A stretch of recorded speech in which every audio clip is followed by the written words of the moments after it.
Gold, trusted gold buyers. మీరు తాకట్టు పెట్టిన బంగారాన్ని విడిపించి ఈ రోజు ఉన్న మార్కెట్ ధరకు కొనబడును.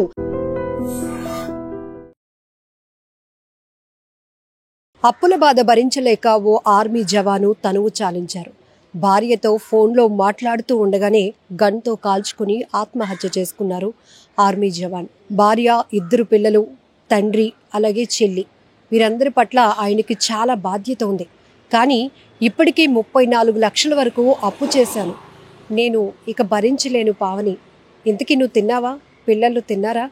నాన్నను జాగ్రత్తగా చూసుకో, చెల్లికి మంచి సంబంధం చూసి పెళ్లి చేయాలి, ఈ బాధ్యతలన్నీ నువ్వే తీసుకోవాలి అంటూ ఈ మాటలు చెబుతూ ఉండగానే ఆయన ఫోన్లో తన భార్యతో మాట్లాడుతూ గన్ తీసి కాల్చుకొని ఆత్మహత్య చేసుకున్నారు. ఎంత బాధాకరం! అప్పుల వల్ల ఎన్నో కుటుంబాలు ఛిద్రమైపోతున్నాయి.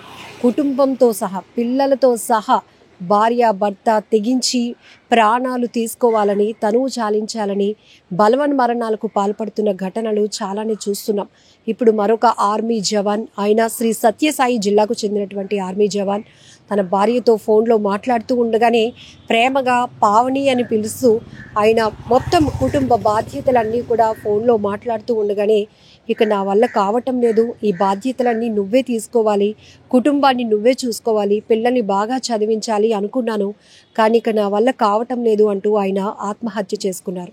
అసలు పూర్తి వివరాల్లోనికి వెళ్దాం ఈ దుర్ఘటనకు సంబంధించి. శ్రీ సత్యసాయి జిల్లా కనగానపల్లి మండలం శివపురం కొట్టాలకు చెందిన కంచుకుంట మురళి 30 సంవత్సరాల ఆర్మీ జవాన్. 2017 నుంచి కూడా సిఆర్పిఎఫ్ జవాన్గా పనిచేస్తున్నారు. 5 ఏళ్ల క్రిందట ప్రేమించి లోకపావనిని పెళ్లి చేసుకున్నారు. వీరికి తారక్ రామ్ అనే ఒక 4 ఏళ్ల అబ్బాయి, అలాగే మహి 2 సంవత్సరాల పాప ఉన్నారు. తండ్రి ముత్యాలన్నకి చర్మ సంబంధ క్యాన్సర్ వ్యాధితో ఆయన బాధపడుతూ ఉండటం వల్ల ఆయనకి ట్రీట్మెంట్ కోసమని ఇప్పటికే ఈ ఆర్మీ జవాన్ మురళి గారు సుమారు 30 లక్షల వరకు కూడా అప్పు చేశారు. అయితే మురళి కారును ఒక 4 నెలల క్రిందట ఫ్రెండ్ తీసుకువెళ్లారు. ఆ తీసుకువెళ్లిన క్రమంలోనే ఒక రోడ్ యాక్సిడెంట్ జరిగి ఆ ప్రమాదంలో ఒకరు చనిపోయారు. కారు నెంబర్ ఆధారంగా మురళిని గుర్తించి కేసు రాజీ అయ్యేందుకు మృతుడి కుటుంబ సభ్యులు 15 లక్షల రూపాయలు డిమాండ్ చేయడంతో తండ్రి ట్రీట్మెంట్ కోసం ఉంచినటువంటి డబ్బుల్లో 4 లక్షలు వాళ్ళకి ఇవ్వటం జరిగింది. అలాగే చెల్లి పెళ్లి చేయాల్సి ఉండగా ఇన్ని అప్పులు కూడా తనపై భారంగా మారటం వల్ల తీవ్ర మనస్తాపానికి గురైనటువంటి మురళి భార్యతో మాట్లాడుతూనే గన్తో కాల్చుకొని ఆత్మహత్య చేసుకున్నారు. ఎంత బాధాకరం! చాలా హ్యాపీ ఫ్యామిలీ అని చెప్పొచ్చు. ఎందుకంటే భార్య, ఒక బాబు, పాప, 2 పిల్లలతో చక్కగా ఆయన కూడా ఆర్మీ జవాన్గా ఉద్యోగం చేస్తున్నారు కాబట్టి మంచి ఉద్యోగం, అన్ని రకాలుగా చాలా హ్యాపీగా ముందుకు వెళ్ళాల్సినటువంటి ఫ్యామిలీ. కానీ అనుకోకుండా అప్పుడప్పుడు మనకి కొన్ని కష్టాలు ఎదురైనప్పుడు అనిపిస్తుంది, భగవంతుడా ఇన్ని కష్టాలు నాకే ఎందుకు, ఎలా, ఇది నా వల్ల కావటం లేదు, అంత సామర్థ్యం అంత శక్తి నాలో లేదు, నేను వీటన్నిటిని ఎలా ఫేస్ చేయగలనని మనలో మనం చాలా వరకు మదన పడుతూ ఉంటాం. కానీ కొన్ని సమస్యలు, ప్రధానంగా లగ్జరీ లైఫ్ కోసం వెళ్ళటానికి కొంతమంది తలకు మించినటువంటి భారంతో అప్పులు చేసి ఇదంతా లైఫ్ స్టైల్ని మార్చుకోవాలని చేసే అప్పులు కొంత అయితే, కొంతమంది మాత్రం ఇలా ఆరోగ్యపరమైన సమస్యలు హఠాత్తుగా సడన్గా ఇంట్లో ఎవరికైనా బాగోకపోతే లక్షలు పెట్టి వాళ్ళ కోసం ట్రీట్మెంట్ల కోసం ఖర్చు పెట్టాల్సినటువంటి పరిస్థితి వస్తుంది.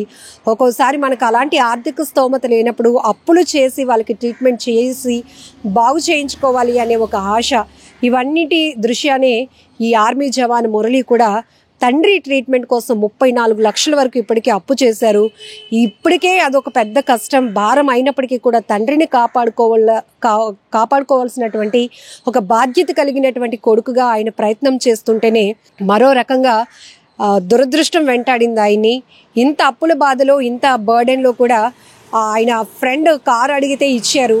పోనీ ఆ కారు మళ్ళీ సేఫ్గా ఇంటికి వచ్చిందా అంటే, అనుకోకుండా జరిగినటువంటి రోడ్డు ప్రమాదం వల్ల అందులో ఒకరు చనిపోవటం, వాళ్ళు ఆ కార్ నెంబర్ పట్టుకొని ట్రేస్ చేసి నష్టపరిహారంగా, అంటే మ్యూచువల్ అండర్స్టాండ్గా కేసులు లేకుండా ఉండాలి అంటే 15 లక్షలు డిమాండ్ చేయటం, మళ్ళీ తండ్రి ట్రీట్మెంట్ కోసం ఉంచిన అమౌంట్లోనే తీసి వాళ్ళకి అలా ఇవ్వటం, ఇవన్నీ కూడా ఎంత భారంగా ఒక మనిషికి ఉంటాయి అంటే చాలా, అంటే వర్ణించడానికి, చెప్పడానికి కూడా చాలా కష్టంగా ఉంటుంది ఒక్కొక్కసారి.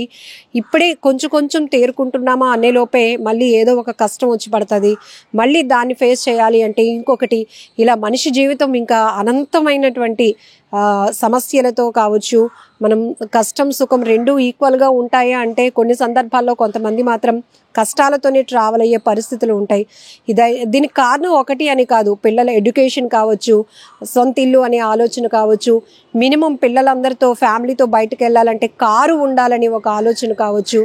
అందరిలాగే మనం కూడా కొంచెం ఎందుకు మంచిగా బ్రతకూడదు, మనం కూడా అన్నీ ఎందుకు వస్తువులు ఏర్పాటు చేసుకోకూడదు, ఈఎంఐలు పెట్టుకుందాం, నెలవారీ కట్టుకుని అప్పులు తీర్చుకుంటూ ఇవన్నీ మనం అనుభవిద్దామనే ఆలోచన. ఇవన్నీ రకరకాలుగా ఒక మధ్యతరగతి కుటుంబం వారికి ఎదురయ్యే సమస్యలు, చుట్టూ వైఫైలా తిరిగేటటువంటి సమస్యలు, ఇవన్నీ కూడా ఈ ఆలోచనలతోనే సగం సతమతం అయిపోతూ ఉంటాం. రకరకాలుగా అప్పుల సమస్యలతో బాధపడే వాళ్ళు, తీవ్రమైన ఒత్తిడి, అప్పులు తీర్చలేక ఆఖరికి ప్రాణాలు కోల్పోవాలి, ఇంకా ఆత్మహత్య చేసుకుందాం, ఒకవేళ మనం చనిపోతే పిల్లల్ని ఎవరు చూసుకుంటారు, అప్పుల వాళ్ళు వాళ్ళని వేధిస్తారేమో అని చెప్పి పిల్లల్ని కూడా చంపేసే పరిస్థితులు ఉన్నాయి.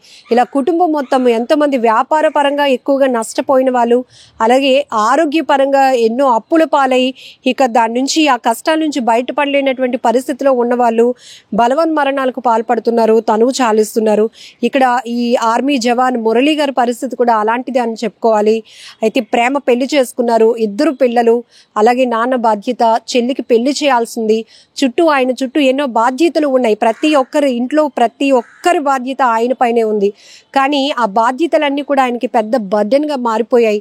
ఎందుకంటే ఎటువైపు కూడా ఆయనకు ఒక స్కోప్ కనిపించలేదు, ఒక దారి అనేది ఇంకా కనిపించలేక అప్పుల మీద అప్పులు పెరిగిపోతున్న పరిస్థితిలో ఇవన్నిటి నుంచి నేను దూరంగా వెళ్ళిపోవాలి అంటే ప్రాణాలు తీసుకోవడం ఒకటే అన్ని ఒక ఆలోచనకి ఆయన వెళ్ళిపోయినట్టు తెలుస్తోంది. ఎందుకంటే డ్యూటీలో ఉంటుండగానే భార్యతో ఫోన్ మాట్లాడుతుండగానే తిన్నావా పావని, పిల్లలు తిన్నారా అని పలకరించి మాట్లాడుతూనే నాన్న బాధ్యతని, చెల్లి బాధ్యతను తన భార్యకు అప్పగించి ఇక నువ్వే చూసుకోవాలి, ఇవన్నీ నా వల్ల కావటం లేదు, పిల్లల్ని బాగా చదివించాలనుకున్నాను కానీ ఇప్పటికే నాన్న ట్రీట్మెంట్ కోసం చాలా అప్పులు చేశాను, అందులో ఆ యాక్సిడెంట్ సందర్భంగా ఒక 4 లక్షలు అటువైపు వెళ్ళిపోయాయి, ఇవన్నీ నేను ఇంక చేయలేకపోతున్నాను, ఎవరికి సమాధానం చెప్పలేకపోతున్నాను అంటూ తనలో తానే నలిగిపోయారు, కుంగిపోయారని చెప్పుకోవచ్చు. ఆఖరికి భార్యతో ఆ మాటలు ఆయన షేర్ చేసుకొని ఇక చాలు ఈ జీవితం అనుకుంటూ ఆయన ఆఖరి మాటలు తన భార్యతో ఫోన్లో మాట్లాడుతూ ఉండగానే గన్ తీసి కాల్చుకొని ఆయన ఆత్మహత్య చేసుకున్నటువంటి దుర్ఘటన